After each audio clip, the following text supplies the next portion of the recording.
When you think of brutally hard games, what comes to your mind first? Maybe Dark Souls, maybe Cuphead. But before that, there was another game. The year was 1985. Arcade machines ruled the gaming world, and developers weren't interested in holding your hands. Games were designed to be ruthless. Every death meant another coin insert into the machine. And among those games, one stood above the rest in pure cruelty. A developer at Capcom named Tokuro Fujiwara created a game that would go on to traumatize generations of players. That game was Ghosts and Goblins, a nightmare disguised as an arcade game. Eventually, the arcade classic was ported to the Ghosts and Goblins on the NES in 1986, where it earned a reputation as one of the hardest games ever made. Now, you're probably wondering, how does a game from 1986 even have achievements? Well, that's thanks to RetroAchievements, a community-driven website that adds modern achievements to system to retro games through emulation. And the moment I discovered it, I knew exactly what I had to do.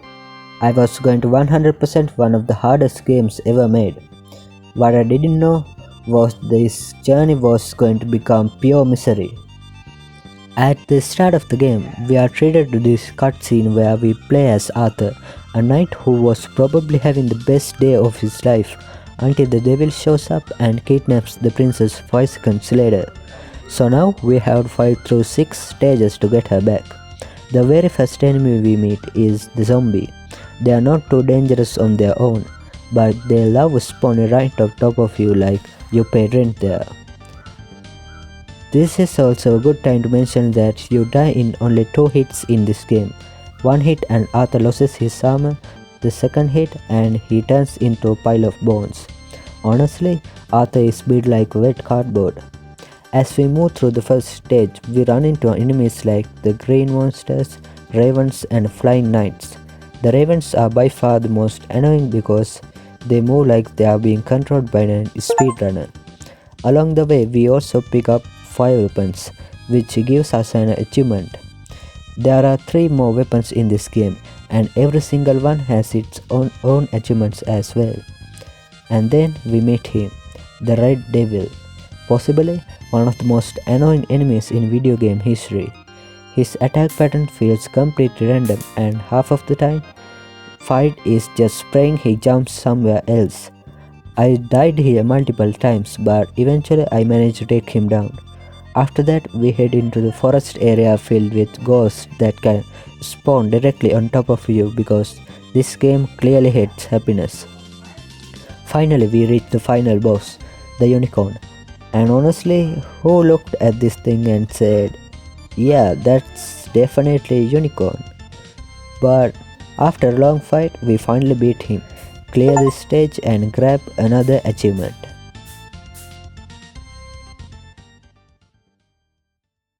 Now, simply beating this stage isn't enough for this achievement set. Each stage also has its own special challenge achievement. For stage 1, the challenge is beating the entire level without taking damage, which means yes, we'll have to come back later and suffer through all of that again. Anyway, onto the stage 2.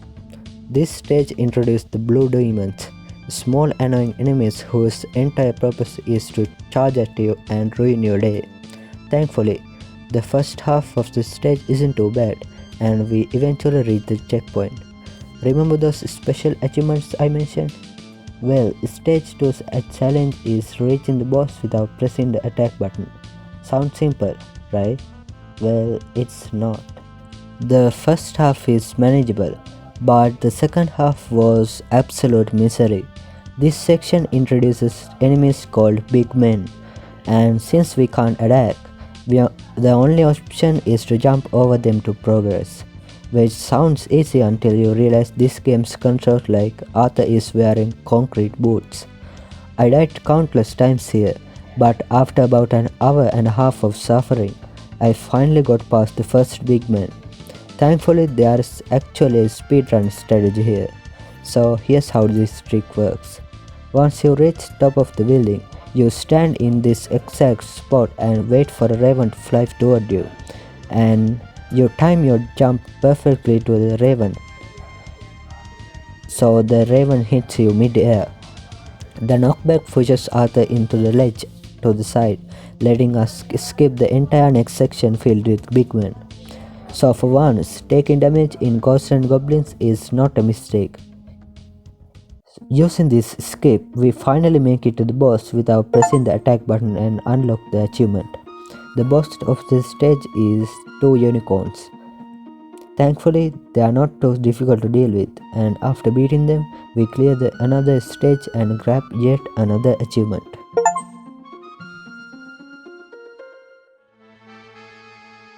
On to stage 3. You will probably notice that I'm using a different weapon here, and that's because this footage was recorded the next day. I skipped picking up fire weapon this time around. And this stage contains what is, in my opinion, the hardest challenge in the entire achievement set. The objective sounds simple. Beat the stage without pressing left on the D-pad. That's it. And somehow it becomes one of the most painful gaming experiences I've ever had.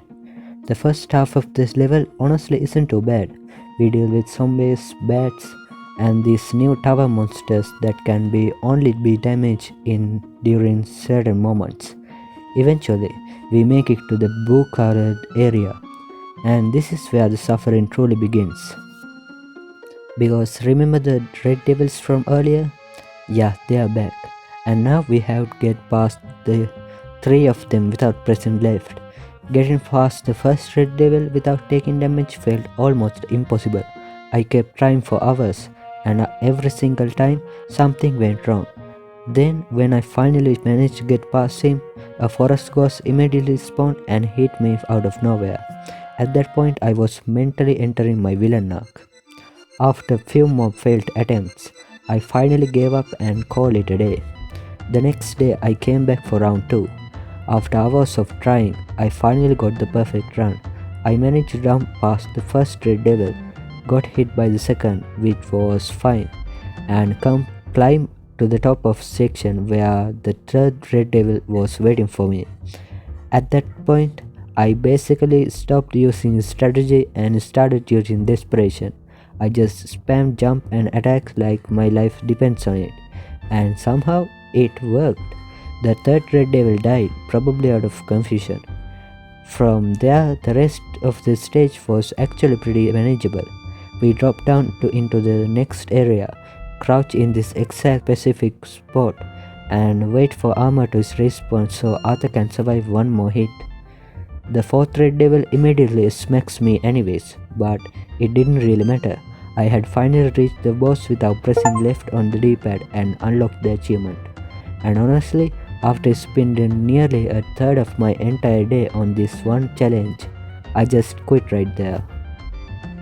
The next day I replayed the entire game all the way back to this stage 3 and finally cleared it properly. This time I managed to get the dagger weapon, which made things way easier. The weapon is insanely fast, and honestly, after suffering for hours, it felt like the game was finally showing mercy for once. It also gave me another achievement for collecting it. At the end of the stage, we faced the dragon boss, and honestly, compared to everything else this game throws at you, this guy is surprisingly easy to deal with. After beating him, we clear the stage, grab another achievement, and move on to the stage 4. And I would honestly say that stage 4 is the easiest stage in the entire game. The first section is mostly just some really janky platforming, and along the way we collect a hidden 1-up for another easy achievement. Then we make our way through this lava area filled with blue demons. Oh, and I completely forgot to mention this earlier. There's actually a cheesy strategy for dealing with red devils. Here's how it works.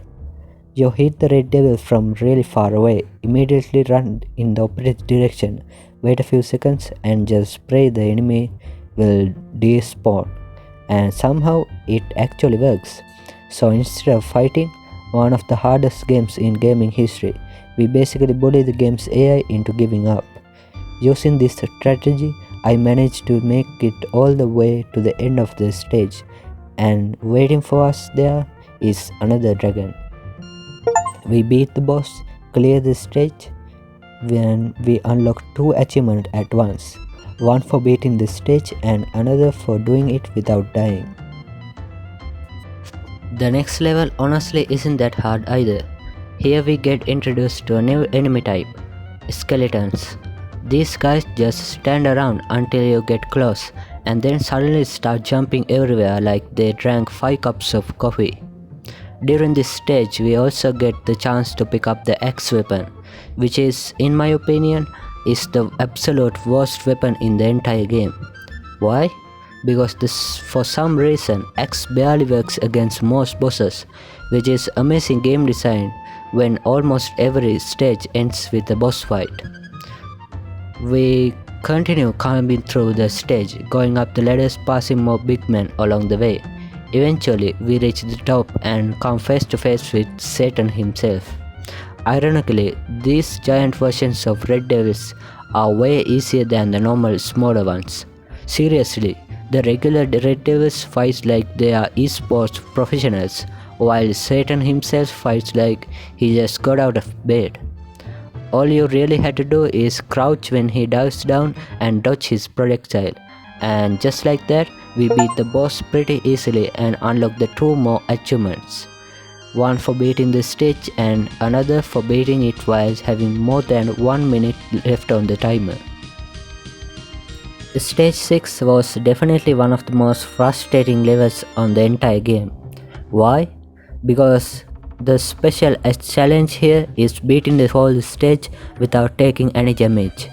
And as usual, the first half of the level isn't that bad, but then the Red Devil shows up. There was this one specific Red Devil that kept hitting me no matter what I did. I tried fighting him normally, I tried jumping over him, I tried praying. Nothing worked.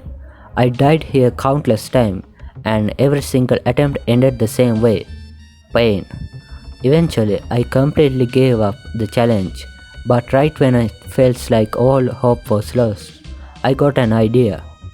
What if I just despawn him, And so I went all the way back and toward the start of the area, waited a bit and came back. And for some reason it actually worked. The Red Devil was gone. I genuinely felt like I had just outmastered the game itself. From there, the rest of the level was substantially manageable. We fight 2 Satan back to back and eventually reach the final boss of the game, Astaroth. And honestly, this has to be the most pathetic final bosses I've ever seen. After everything this game put me through, this is the guy guarding the ending? He's ridiculously easy to deal with. But just as we kill Astaroth and think of the nightmare is finally over, the game hits us with one of the biggest troll moments in gaming history. This room is an illusion and trap devised by Satan. Yep, the developers actually made players beat the entire game twice just to get the real ending.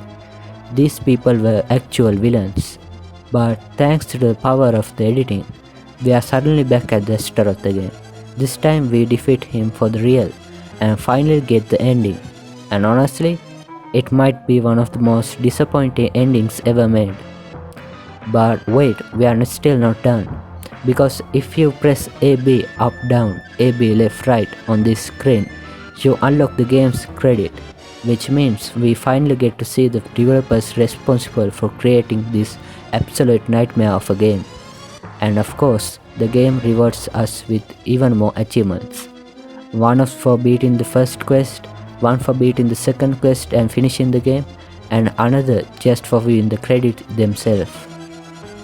But we still weren't done with the game yet.